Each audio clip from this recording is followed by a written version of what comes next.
What's up guys, it's Kass. I am a sponsored MUTANT Athlete. So growing up, I was fairly athletic. I would always be outside playing.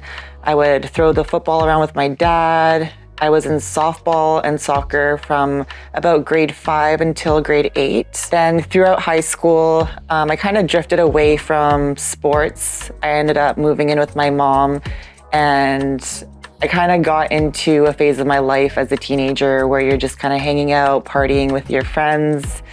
So I kind of started going down that path. At the age of 22, I ended up getting pregnant with my son.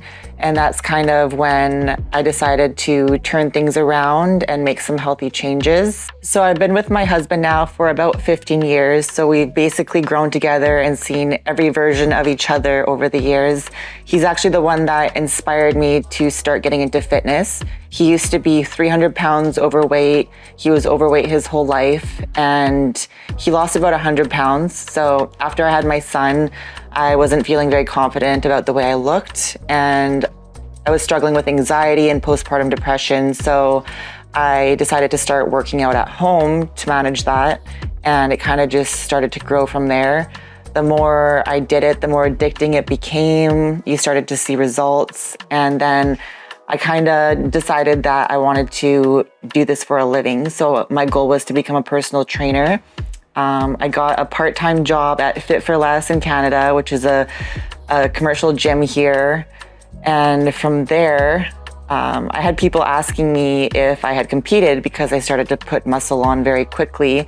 And I had always admired the girls on stage, but it just seemed so out of reach and so scary that I was like, no, that's crazy. But the more I thought about it, the more it seemed like a cool idea just to kind of continue to grow and push those comfort levels. So I started prep for my first competition.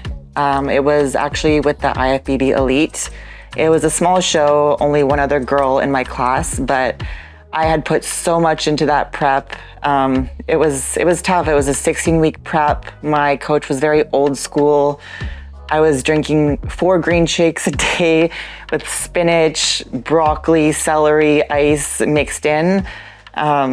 Yeah, it was very different from what I do now for my preps, but it taught me a lot, and I ended up winning my first show.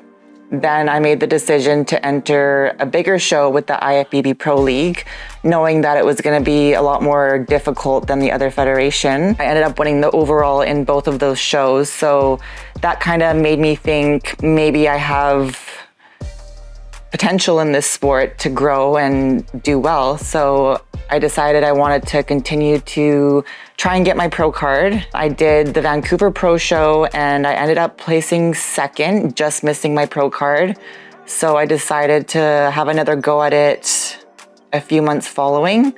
And that's when I switched coaches and I ended up hiring Ron Partlow, and we actually went pro together on my second pro show.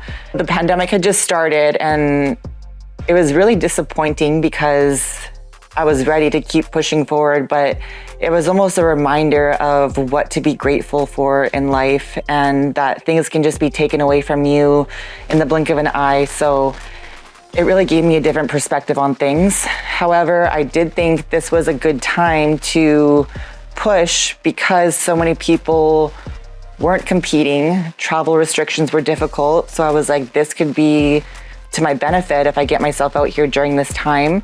I ended up switching coaches and he recommended me to go to the wellness category. Wellness is the reason that I started bodybuilding. Well, it was my motivation. I would see all the Brazilian girls with the big legs and glutes, and that was the look I wanted to achieve.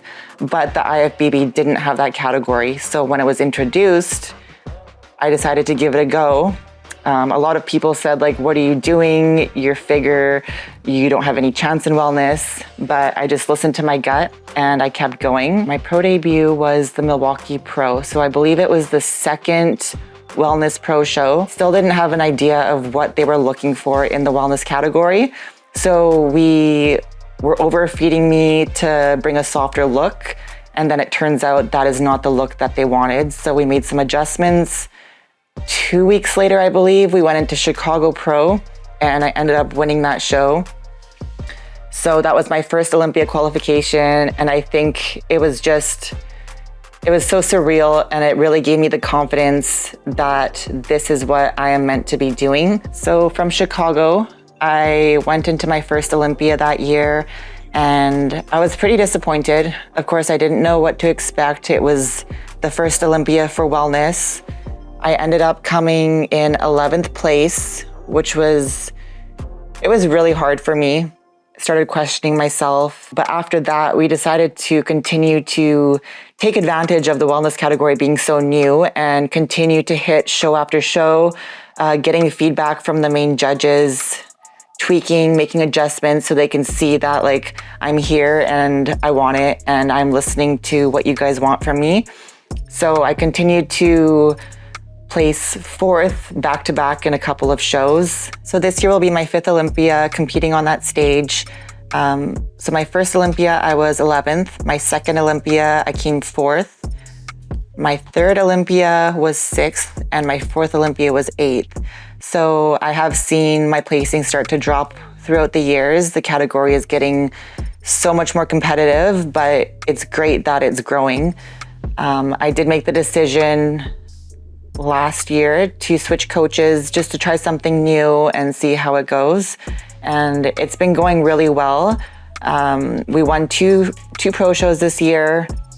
I came 4th at Pittsburgh Pro, and now I'm just prepping for my 5th Olympia. The mindset, I think it's almost similar to how it was when I started. I know the people that can be mentally tough and stick through are the ones that in the end will benefit and become a champion.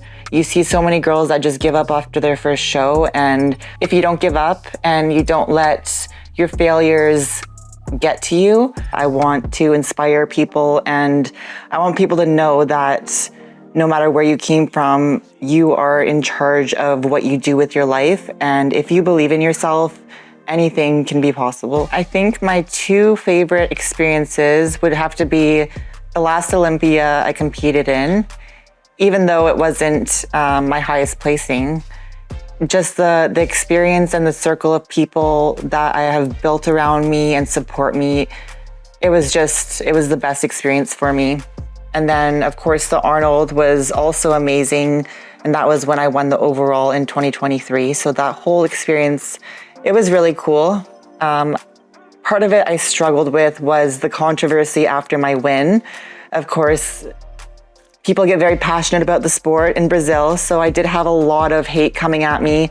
So it's sad to say, but it kind of did take away from that moment, having so much negativity coming onto my Instagram and stuff. But I think even that, it builds your mental toughness. So that was another obstacle I had to kind of learn how to work through, and we just keep going and getting mentally stronger. The more you grow, the more backlash you're gonna get, the more haters you're gonna get. So if you wanna continue to level up, you just really have to grow some thick skin in the sport, and also realize that it is a judge sport. It is not softball, it's not soccer. One judge will have a different opinion than the other judge. So I think always having that in the back of your mind so you're not as disappointed with the outcome. Of course, we compete to win, and the real competition is the preparation for the show. So if you have put everything you can into the competition and you don't get the result that you want, make sure you're still proud of yourself. This is my son, Grayson. Grayson, how old are you? 8. And we have some questions here that we're gonna ask you. What's your favorite place you traveled with Mom? Orlando? Orlando? What was that for? The Olympia. Who was your favorite bodybuilder? Ikwaku. Yeah. Did you get Ronnie Coleman. Yeah, they're pretty good. If your mom had superpowers, what would her superpower be? Stretch power. Why? Why do you think that would be my superpower? Because it's super flexible. So that concludes my history and beginnings. I will see you guys on episode 2.